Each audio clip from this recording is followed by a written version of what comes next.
तो इस वीडियो में 11 AG मैथ 2022 के पेपर में जो प्रश्न आए हुए हैं उनको हल करेंगे। तो पहले प्रश्न का जो का नंबर है प्रश्न को हल करना है हमें, ठीक है। तो चूंकि अंश में हमें 0.256 में से हमें घटाना है 0.0169। तो चूंकि जो घटाने वाली संख्या है उसमें दशमलव के बाद 4 अंक हैं, जबकि जिसमें से हमें घटाना है उसमें दशमलव के बाद 3 ही अंक हैं, तो हम यहाँ पर एक 0 बढ़ा सकते हैं, ठीक है। तो अब हम इसे घटा लें, तो घटाने पर हमें प्राप्त होगा 0.2391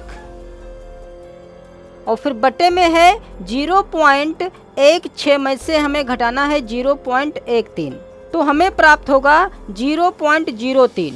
तो चाहे तो इस 3 से इस संख्या को काट सकते हैं या पहले हम दशमलव भी काट सकते हैं। तो चूंकि दशमलव के बाद ऊपर 4 अंक हैं और दशमलव के बाद नीचे 2 अंक हैं, तो ये दोनों दशमलव जब कट पाएंगे जब दशमलव के बाद अंक बराबर हों। तो ऊपर 4 अंक है, नीचे 2 अंक हैं, तो हम 2 0 लगाकर दशमलव के बाद अंक पूरे कर लें और इस दशमलव को काट दें। तो यह रह जाएगा 2391 और बटे में 300। अब 3 से इस संख्या को काट लें, तो यह रह जाएगा 797 बटा 100। और चूंकि हमें 100 से भाग कराना है, तो चूंकि 100 में 2 0 हैं, इसलिए इधर से 2 पर दशमलव लगा दें, तो हमें प्राप्त होगा 7.97 और यही हो जाएगा हमारा आंसर। फिर प्रश्न नंबर ख में दिया हुआ है log बेस 3 729, जिसका हमें लघुगणक ज्ञात करना है। तो लघुगणक वाले चैप्टर में हम इन सवालों को हल करना सीख चुके थे कि जब हमारे पास log बेस में a हो और यहाँ पर कोई संख्या m हो जो कि यह बराबर हो x के, तो जब यहाँ से इस log को हम हटाते हैं तो x और m की अदला बदली हो जाती है।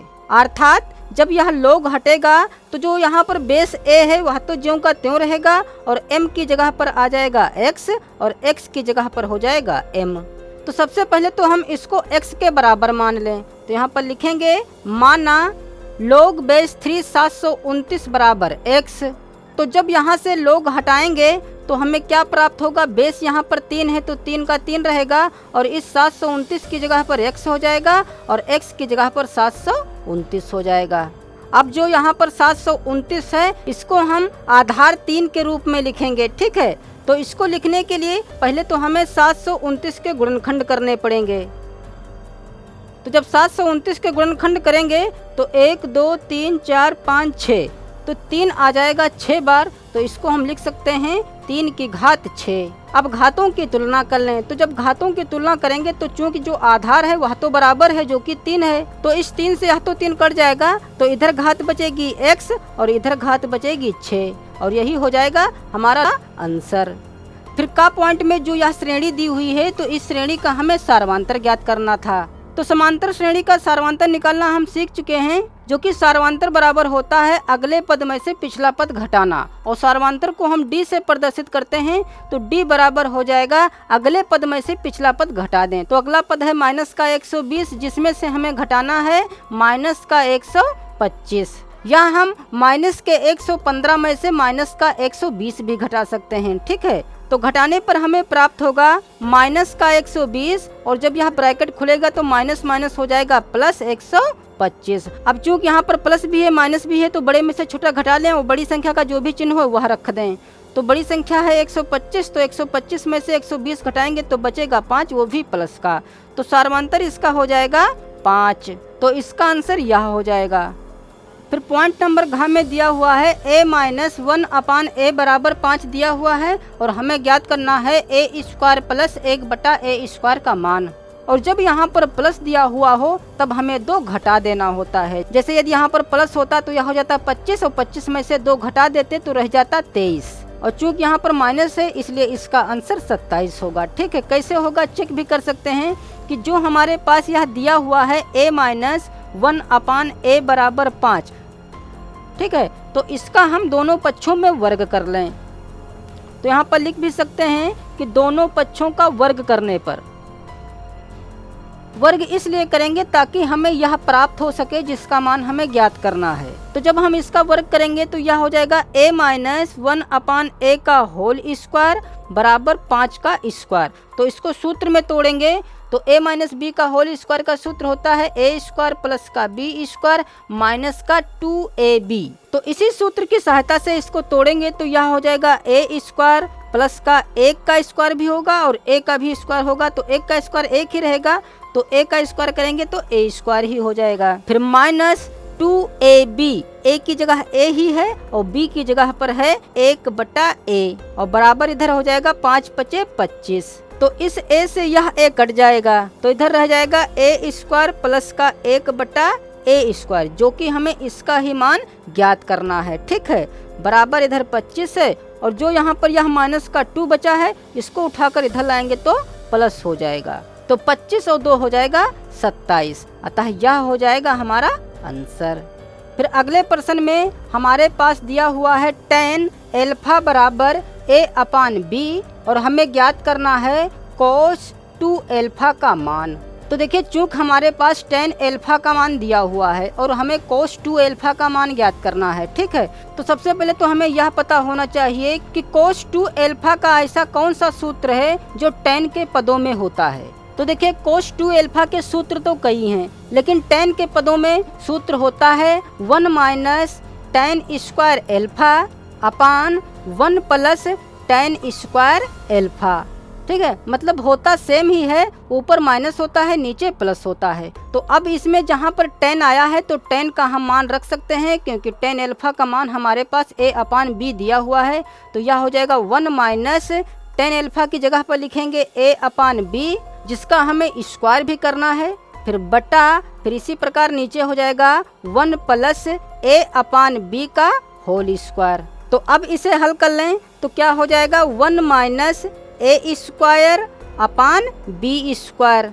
और देखिए, चूंकि हमें एक में से a स्क्वायर बटा b स्क्वायर घटाना है तो डायरेक्ट हम इसको घटा भी सकते हैं। जैसे यहाँ पर है 1 minus a square upon b square, तो यहाँ से b स्क्वायर तो एलसीएम हो जाएगा, तो b स्क्वायर एलसीएम ले लेंगे। तो चूंकि b स्क्वायर रकम b स्क्वायर यहाँ पर नीचे आया है, इसलिए हम क्रॉस मल्टीप्लाई करा देंगे, तो यह हो जाएगा b square minus a square बन जा a स्क्वायर। तो एक ही लाइन में हम दोनों काम कर सकते हैं कि b स्क्वायर तो एलसीएम हो जाएगा और ऊपर हो जाएगा b square minus a square. फिर इसी प्रकार मेन बटे के नीचे भी देखिए हमें 1 प्लस a स्क्वायर बटा b स्क्वायर लिखना होगा, फिर हमें b स्क्वायर लासा लेकर इसे जोड़ना होगा। तो b स्क्वायर तो एलसीएम हो जाएगा और चूंकि यहाँ पर माइनस था तो माइनस रखा गया, अब यहाँ पर प्लस आएगा तो यहाँ पर प्लस रखेंगे, तो b स्क्वायर एलसीएम हो जाएगा और यहाँ पर हो जाएगा b square plus a square.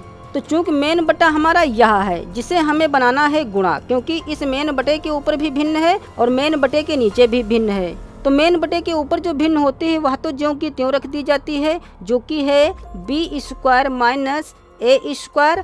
अब इस मेन बटे को हमें गुणा बनाना है तो b स्क्वायर ऊपर पहुंच जाएगा और बटे में हो जाएगा b square plus a square. तो इस b स्क्वायर से यह b स्क्वायर कट जाएगा, तो हमारे पास बचेगा b square minus a square upon b square plus a square, और यही हो जाएगा हमारा आंसर। फिर प्रश्न नंबर 2 में हमें थीटा का मान ज्ञात करना है। तो चूंकि यहाँ पर 90 अंश माइनस थीटा है और हम त्रिकोणमिति वाले चैप्टर में सीख चुके हैं कि इसको हम साइन थीटा लिख सकते हैं, और चूंकि यह प्रथम चतुर्थांश में है इसलिए कोस जो होगा वह प्लस का ही होगा, और 90 और 270 में जो यहाँ पर त्रिकोणमिति अनुपात होता है वह बदल जाता है, मतलब साइन का कोस, कोस का साइन हो जाएगा। तो चूंकि यहाँ पर कोस है इसलिए यहाँ पर साइन कर दिया गया और 90 हट जाएगा तो यहाँ पर बचेगा साइन थीटा, और चूंकि यहाँ पर 3 थीटा है। और यह नियम हम जब लगाते हैं जब हमारे पास 90 अंश हो, 180 अंश हो, 270 अंश हो या 360 अंश हो। ठीक है, तो चूंकि इनमें से यहाँ पर कुछ भी नहीं है इसलिए इसको ज्यों का त्यों रखेंगे, जो कि है साइन 3 थीटा माइनस 50। तो चूंकि इधर भी साइन है इधर भी साइन है तो इस साइन से यह साइन कट जाएगा, तो इधर बचेगा थीटा बराबर इधर बचेगा 3 थीटा माइनस 50 अंश। अब थीटा थीटा एक पास कर लें तो थीटा माइनस 3 थीटा हो जाएगा, प्लस का 3 थीटा है बराबर इधर बचेगा माइनस का 50 अंश। तो थीटा में से 3 थीटा घटाएंगे तो माइनस का 2 थीटा रह जाएगा बराबर माइनस का 50 अंश। तो इस माइनस से यह माइनस कट जाएगा तो थीटा बराबर हो जाएगा 50/2। तो 50 का जब आधा करेंगे तो यह रह जाएगा 25 डिग्री, अतः थीटा का मान आ जाएगा 25 डिग्री।